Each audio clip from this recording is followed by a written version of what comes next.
Okay, let's get into proving triangles are congruent. So there are 4 rules we need to know. The SSS rule, the right angle hypotenuse side rule, the side angle side rule, and the angle angle side rule. Okay? So let's see, let's break this down. So we've got the SSS rule. What that means is that if we have 2 triangles and they share equal sides and share a second pair of equal sides as well as a third pair of equal sides, then we would say that these 2 triangles, which have 3 pairs of equal sides, are congruent because of the SSS rule.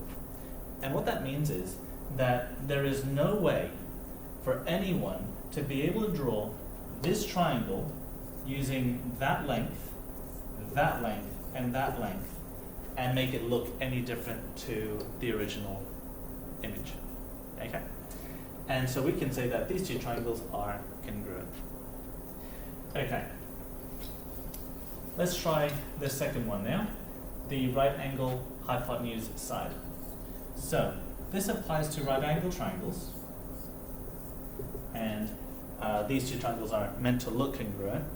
And let's say that they not only have a right angle, they also have a hypotenuse that matches in length, and this time I'm going to use numbers to indicate that they are equal in length, and an additional side, and that could be either one of these. So let's say I put it there. So those 2 sides are now equal to each other.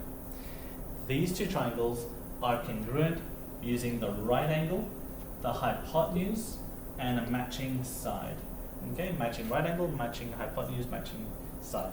And so we could say these 2 triangles are congruent using the RHS rule. Okay. The third rule is the side angle side rule. Good catch, Mr. L. Okay, so I'll try and make these look congruent. So a side angle side would say that, let's say this side matches this side. An angle like this is equal to that angle there. And then a second side, I'm going to say this is 4 centimeters and this is 4 centimeters.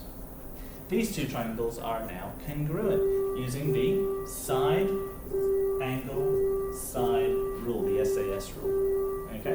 In other words, no one can draw a triangle with that length, that angle, and that length and make it look different to these 2 triangles here. Not possible.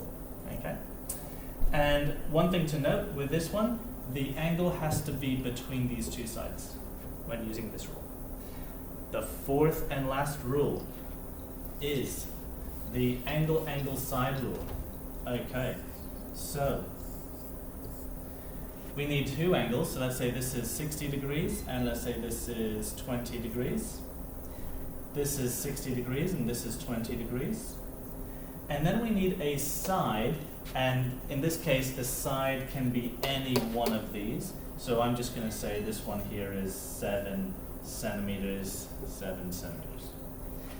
We now can conclude that since both these triangles have 2 pairs of equal sides, 2 pairs of equal angles, 1 pair of equal sides, they are congruent using the AAS rule.